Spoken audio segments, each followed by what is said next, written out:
नमस्कार दोस्तों। आज हम उन गलतियों पर चर्चा करेंगे जो आमतौर पर जो आम व्यक्ति होते हैं हार्ट अटैक के बाद करते हैं और ये उनके लिए जानलेवा भी हो सकता है। दोस्तों, जब भी आपको ऐसा लगे या आपके घर के सदस्य को ऐसा लगे कि उसे अत्यधिक घबराहट हो रही है, बेचैनी हो रही है, सांस लेने में तकलीफ हो रही है, अत्यधिक पसीना हो रहा है, कपड़े गीले हो गए हैं, इसके साथ सीने में दर्द आ रहा है, बाएं हाथ में दर्द आ रहा है या फिर दर्द गले से लगाकर नाभि तक कहीं पर भी आ रहा है, तो ऐसी स्थिति में मरीज को आराम से लेटाना है, उसे चलने फिरने नहीं देना है, क्योंकि जो हार्ट अटैक के 40% केस होते हैं उसमें सडन बीपी डाउन होता है। ऐसी स्थिति में चक्कर आ सकते हैं, पेशेंट बेहोश हो सकता है और वह कोमा में भी जा सकता है। तो हमें उसे चलाना फिराना नहीं है, आराम से लेटाना है, पहली बात। दूसरी बात यह है कि कई बार हम लोग इसे एसिडिटी मान लेते हैं, मसल का पेन मान लेते हैं, सर्वाइकल का पेन मान लेते हैं।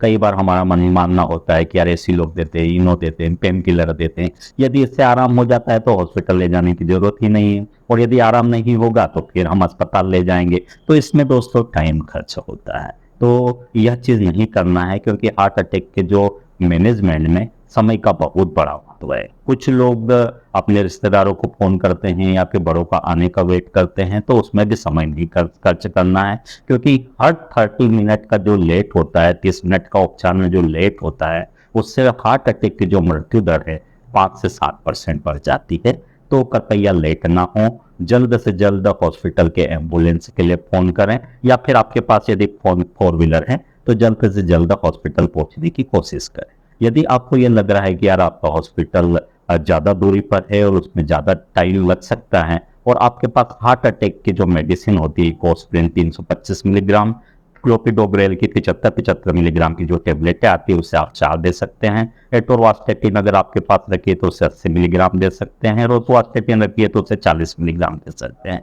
ये आप ले सकते हैं, लेकिन इसे मेडिकल स्टोर से खरीदें और फिर घर लाएं। कृपया इसमें टाइम वेस्ट ना करें। यदि मरीज बेहोश है तो फिर ये गोलियां ना दें और पानी भी ना पिलाएं, क्योंकि यदि ये सांस लेने में चला जाता है तो इससे भी मृत्यु हो सकती है। कई लोग होते हैं दोस्तों कि जब इस तरह के सिम्टम आते हैं तो अधिकतर वो हॉस्पिटल लेने के बजाय क्लिनिक पर चले जाते हैं। क्लिनिक पर भी यदि आप जाते हैं तो वहाँ डॉक्टर ईसीजी करवाते हैं, ट्रोपाई टेस्ट करवाते हैं, और हार्ट अटैक जब कंफर्म होता है तो और अंत में जो डॉक्टर है क्लिनिक पर तो इसका उपचार कर नहीं सकता, इसके लिए हॉस्पिटल की जरूरत होती है, तो वो हॉस्पिटल में रेफर करते हैं। तो इस तरह से आपके 30 से 40 बेड खर्च हो जाते हैं। तो मेरा आपसे ये रिक्वेस्ट रहेगा कि जब भी आपको इस तरह से जो सिम्टम्स आ रहे हैं तो आप क्लिनिक ना जाएं, हॉस्पिटल जाएं और वहां जाकर उपचार करवाएं। कई लोगों का यह भी मानना होता है कि यार क्लिनिक पर चले जाएं, डॉक्टर से ईसीजी करवा लेंगे, यदि ईसीजी में अटैक आ रहा होगा तो ही हम उपचार करवाएंगे, अन्यथा नहीं। दोस्तों, कई बार ऐसा होता है कि हमें हार्ट के जो अटैक के जो सिम्टम्स होते हैं, लेकिन शुरुआत के जो ईसीजी होते हैं वो नॉर्मल आते हैं और हम ईसीजी को नॉर्मल मानकर घर चले आते हैं।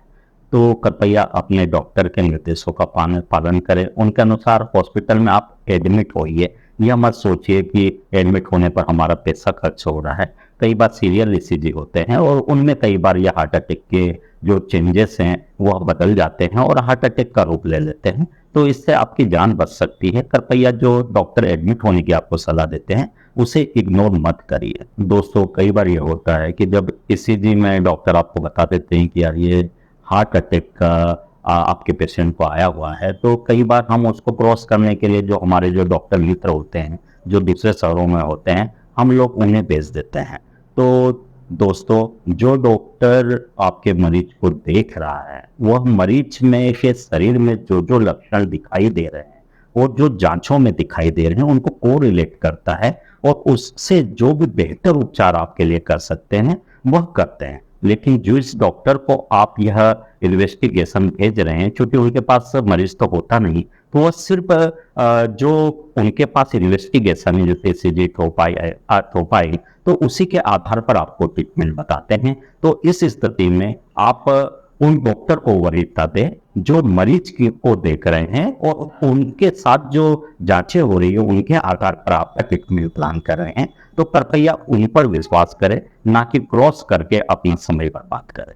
एक बार मेरे साथ भी हुआ था, मेरे एक मित्र थे, तो उनके रिश्तेदार को हार्ट अटैक के जो लक्षण आ रहे थे वो मेरे पास लेकर आए थे।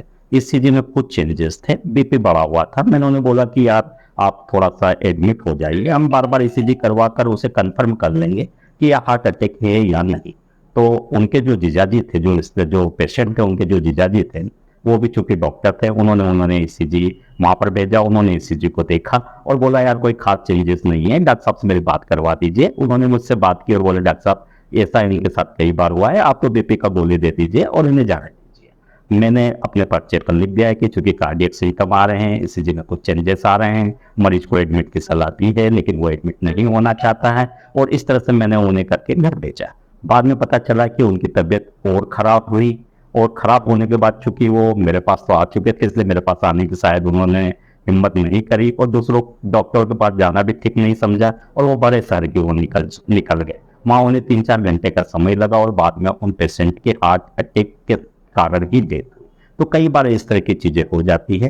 तो आप जो भी डॉक्टर आपके यहाँ पर एमडी मेडिसिन लेवल पर हैं, तो उनकी बातों को मानिए, क्रॉस करके ये सब टाइम आपको बाद में मिलेगा, पहले आप उपचार करवाएं। दोस्तों, हार्ट अटैक आने के बाद में जो हॉस्पिटल की कुछ फॉर्मेलिटीज होती है, जैसे हाई रिस्क कंसेंट, जैसे कि आप हार्ट अटैक के पेशेंट है, आप हॉस्पिटल पहुंच चुके हैं और आपका उपचार हो रहा है, लेकिन उस उपचार के बावजूद भी 7% पेशेंट होते हैं उनकी डेथ हो जाती है। तो हार्ट अटैक को सामान्य नहीं माना जाता, उसे हाई रिस्क में गिना जाता है। तो जो कुछ हॉस्पिटल की फॉर्मेलिटीज होती है, जैसे हाई रिस्क कंसेंट होता है, कुछ प्रक्रिया होती है, जैसे पेशेंट की अगर ज़्यादा तबीयत खराब हो रही है तो उन्हें ऑक्सीजन लग सकता है, वेंटिलेटर पर ले सकते हैं, सीपीआर होता है, पेशाब नली में कैथेटर डाला जाता है, राइल्स ट्यूब डाला जाता है। मरीज की स्थिति के अनुसार डॉक्टर्स को डिसीजन लेने होते हैं, तो उन सभी पर आपकी सहमति की आवश्यकता होती है।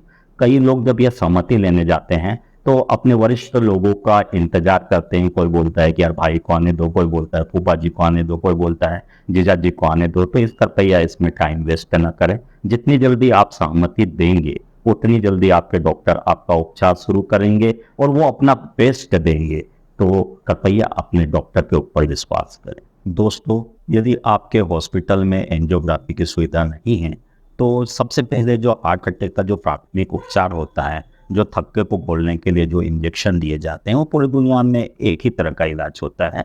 तो कृपया आप जल्दबाजी ना करें, घबराएं नहीं, बड़े शहरों में जाकर एकदम से टाइम वेस्ट ना करें।